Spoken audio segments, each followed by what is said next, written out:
Nagsalita na si Kim Soo-hyun kaugnay sa mga issue sa kanila ng pumanaw na South Korean actress na si Kim Se-ron. Sa press conference sa Seoul, South Korea, emosyonal na itinanggi ni Queen of Tears star na naging magkarelasyon sila ng namayapang aktres habang 15 years old pa si Se-ron. Ang dalawa ay nasa iisang agency noon, ang gold medalist. Pinabulaanan niyang siya at ang agency nila ang dahilan ng pagkamatay ng aktres noong February 16. Hindi rin daw totoong sinisingil ng gold medalist si Se-ron para sa ipinambayad ng agency sa damages mula sa 2022 drunk driving incident ng aktres.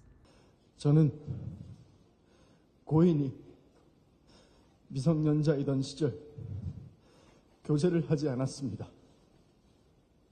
그리고 고인이 저의 외면으로 인해 또 저희 소속사가 고인의 채무를 압박했기 때문에 비극적인 선택을 했다는 것 또한 사실이 아닙니다. Idiniindi ng aktor na pineke ang mga chat message nila ng aktres na inilabas ng pamilya nito para anya palabasing isa siyang pedophile o groomer. Patunay raw yan ng resulta ng forensic analysis. 제가 잘못한 일은 얼마든지 인정하겠습니다. 책임져야 할 일이 있다면 책임지는 게 당연하다고 생각합니다.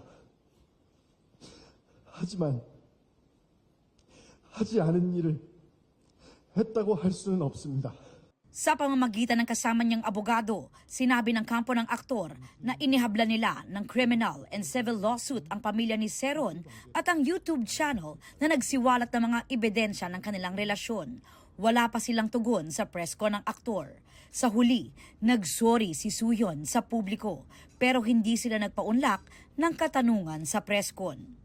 Aubrey Carampel, nagbabalita para sa GMA Integrated News.